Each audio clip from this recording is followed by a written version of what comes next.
are listening to Radio 1's Future Pop, and it is Maia, Beth here, and you can't see me in the studio right now, but you're going to have to trust me when I say I have got the biggest smile on my face, because the artist that is joining me has been one of my favourite artists, one of my most listened to artists, in fact, for a very, very long time. She sings about love and lust and pain and everything that it is to be a girl, and I'm just absolutely buzzing because, never mind triple fret, quadruple fret, Suki Waterhouse is like a musical octopus of talent, and she is with me right now. Hello, Suki. Thank you so much for having me. It's lovely to see you. I feel like from your very first album, love and heartbreak and all the complicated feelings that go around it have kind of been like a central theme, but now in just a month's time, Loveland comes out, and it is a celebration of love in all of its glory.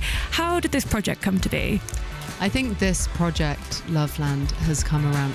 I've basically had like the biggest whirlwind 2 years, like seismic change, which was like becoming a mum. And I think when I started very quickly after I had her, and I think it's been like this push and pull between myself as I'm actually kind of finding my like new identity. So I think I've arrived at this place while I was making the record that I've like named Loveland, that is nostalgic and joyful and also fractured and kind of, you know, full of vulnerability. And I think everyone is kind of coming to terms with their identity constantly. Like, I think when I was 21, I thought I knew who I was, and then at 25, I thought I knew who I was again.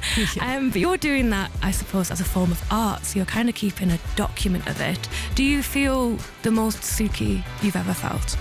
Yeah, that's funny you say that, actually, because I think that's one of the reasons why I started making music, is I almost wanted this like historical document of all these moments and these things that were happening to me, and I felt like they couldn't just exist inside of me, like they had to come outwards. And but the success in writing a song for me is when I actually feel like that's been externalized and can live outside of me and live on, and I can always go back to those songs and go right back to that place. In a strange way, it's like getting a tattoo, right? Where at the moment you're like, this is who I am, but then you look back at it in almost a nostalgic way, even if it doesn't feel quite right for your body still. Exactly, yeah. And when I'm on stage, actually, I'm always quite surprised at you know, that emotion can hit you and you can be put right back in that place. And sort of have this like wave from the past self. The first song we're going to hear is Back in Love. Tell me a little bit about this, how this song came to be. So Back in Love actually came to be, me and Jules, my producer, we were in London just in January, and we were actually playing with our helium balloons that we'd given each other for our birthday, and kind of making like silly voices with them and kind of like fart noises. But that's how the trumpet line started. This very kind of like triumphant, joyful song came out of us, and for me it was sort of like I knew the album was done when I made this song, because it felt like hopeful, and it felt like all the parts of me that had felt like they were kind of falling apart, and you know, the kind of like the freaked outness that I've had the last 2 years at certain points, you know, mixed with lots of lovely stuff too. It kind of felt like, okay, things are going to be, you're good. This is Back in Love. I hope you enjoy it. Suki Waterhouse with Back in Love on Radio 1. And if you just fell head over heels in love with that song, great news, because Suki Waterhouse is with me right now talking about her brand new album, Loveland. Suki, let's get more into the album itself. So when you go from in the studio and it's you and people you've knew for a very long time and you're kind of sharing these songs together, and then you take them on tour and you're singing them in front of rooms of people that you've not met before, but they know all the words. What is that like? Every time you put out a new record, and every time you book a tour and you walk out there, it's kind of always a complete surprise that you know, you have like a room full of people that do know the words. And and connect with the music. I think that's one of like the most the most like surprising and beautiful things about getting to do this. Because I suppose like you're writing about your life and your experiences, and no one else ever is going to experience that, but the themes are so universal that everybody has had an experience like it, so it kind of becomes, I suppose, for them just as personal. That's always the hope.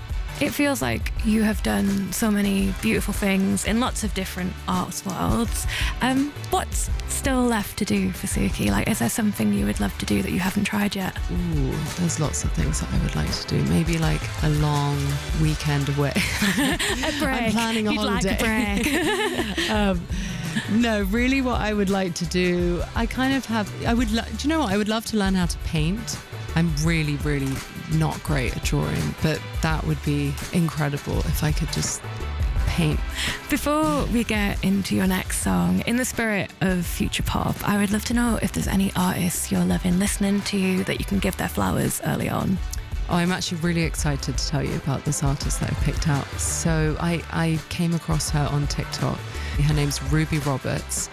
It was like late at night. I think I was like half asleep, but I wrote a little comment on her TikTok, and then we started messaging back and forth because I was just so hit by the song. I thought this is such a beautifully constructed song, the amazing lyricism. Her name's Ruby Roberts, and the song is called Trampoline.